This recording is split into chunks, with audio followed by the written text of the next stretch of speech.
ওয়ালাইকুম আসসালাম। কেমন আছেন? সাবধানে যাও, ও যত উঁচে উঠছেন।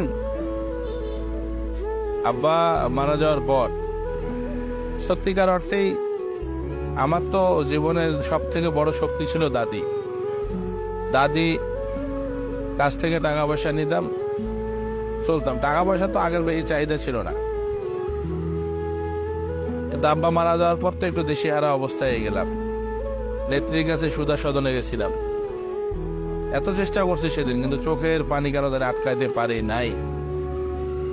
এত কান্না করছি। আমার জীবনে এইরকম দু একটা বার এইরকম স্মরণীয় ঘটনা আছে। কিন্তু দেখ নেত্রী কিভাবে মনে রেখে দেখা করছি। একবার নবনশান দেওয়া এমপি হলাম, এরপরে মানুষের জন্য কাজ করে যাচ্ছি।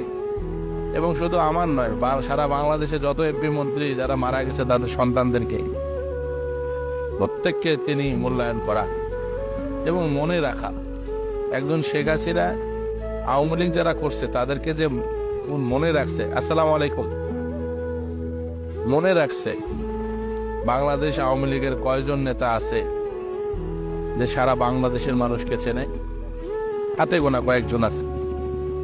কিন্তু বাংলাদেশ আওয়ামী লীগ তো একটা বিশাল দল, অনেক বড় দল।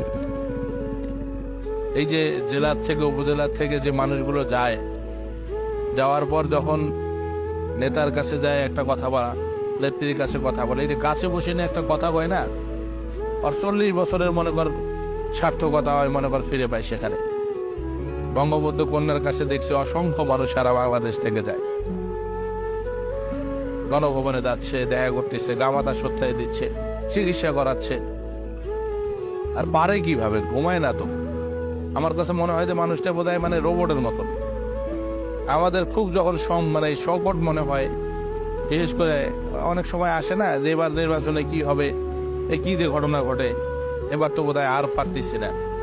কিন্তু ওনার কাছে যায় যখন মিটিং টিটিং করে কাছে যায় দাঁড়ায় না, একটা নতুন একটা উদ্যম, নতুন একটা স্পিড তৈরি হয়ে যায়। মানুষটাকে কখনোই দেখি নেই যে কোনো হতাশাতে সে ভোগে কখনো। খুবই আত্মবিশ্বাসী মানুষ, আত্মবিশ্বাসী। এবং সেই সঙ্গে তার যেটা বড় যেটা বিষয় সেটা হলো কি, বঙ্গবন্ধুর রক্ত তার গায়ে তো, যার কারণে মানে কি যুদ্ধের সময় পরিবারকে নিয়ে বন্দি জীবন যাপন, মুক্তিযুদ্ধ নিজের চোখকে সচক্ষে দেখা মানুষ, এটাও তো একটা যুদ্ধ। যুদ্ধের সময় বন্দি অবস্থায় থাকা, এটাও একটা যুদ্ধের, মানে যে কোনো সময় তাদেরকে মারার জন্য তো কয়েকবার অ্যাটেম্প নিচ্ছে, যে কোনো সময় হত্যার একটা ইয়া। কিন্তু ওই যে মরতে মরতে বেঁচে থাকা মানুষটা বাংলাদেশের এই সমস্ত মানুষের দায়িত্ব নিয়ে দেখ কিভাবে। মৃত্যুর চেয়ে একজন জীবিত মানুষের কাছে ভয়ঙ্কর জিনিস আর কিছু নাই। সেই মৃত্যুর মুখ থেকে একবার নয়, অনেকবার ফিরে এসেও যে মানুষটা বাংলাদেশের সমৃদ্ধির জন্য কাজ করে। আমি শুধু অবাক হই একটাই কারণে, আমার মনে আক্ষেপ নাই, কষ্ট নাই, কিছু নাই। আমার নেত্রীর বয়স 77 বছর পার। তার মতন একজন মানুষ, অক্লান্ত পরিশ্রম, এবং তার মানে কি নিজস্ব, এই যে ঈদটা যাবে না, ঈদের সময় আমাদের আত্মীয় স্বজন পরিজন কত জায়গায় যাওয়ার, কতজনের বাড়িতে দাওয়াত খাওয়ার সুযোগ আছে। শেখ হাসিনার কি আছে বলতো দেখি? শেখ হাসিনার কি আছে? শেখ হাসিনার ওই বাবুর্চিরা রান্না করে, মাঝে মধ্যে হয়তো বোন আসে, বেড়া বেড়ি আসে, এই পর্যন্ত। কিন্তু তার তো একটা স্বাধীনতা। এদেশের মানুষের জন্য যেভাবে 1971 সালে বঙ্গবন্ধু পরিবার কারাবরণ করছিল, জোয়ার ভালো আছে, এখনো দেখ বন্দি জীবন যাপন করে সব সময়, এত প্রোটোকল, এত কিছু মানুষজনের মধ্যে। ওই জন্য মাঝে মাঝে খুব ইচ্ছা হয় টুকটাক মাছ টাছ ফল টল এগুলো পাঠার চেষ্টা করি, কিন্তু জানি না নেত্রী খায় কিনা। আমার মনে হয় যে অবশ্যই হয়তো বা 2-1 টুকরাও যদি খায়।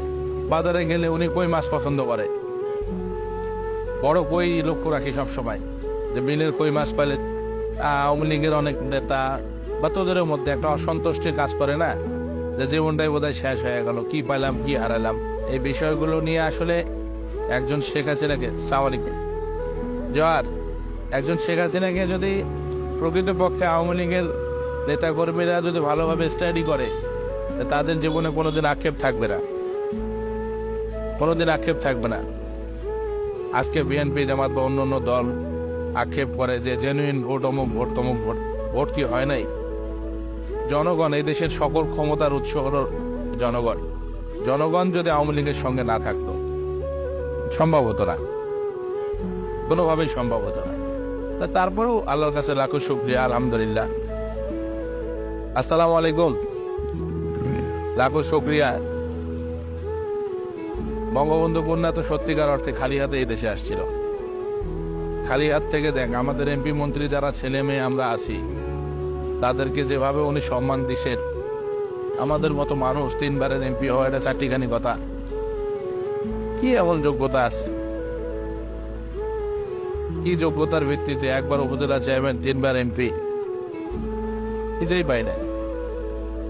এখন যেটা চেষ্টা, সেটা হলো এই এলাকার মানুষের জন্য কর্মসংস্থান কিভাবে করা যায়। এখন আসসালামু আলাইকুম। প্রধানমন্ত্রীর কাছে তো সব কথা বলা যায় না, কারণ ওখানে অনেক কথা নিয়ে যাই, বলতে চাই, কিন্তু দেখা গেল যে ওই সামনে গেলে সব কথা হারায় যায়। কিন্তু নেত্রীর কাছে যেটা গেলে মনে হয় মানে কথাটা আমরা গোছাই নিয়ে যাই। আমার শুধু না, অনেকের। ওয়ালাইকুম সালাম।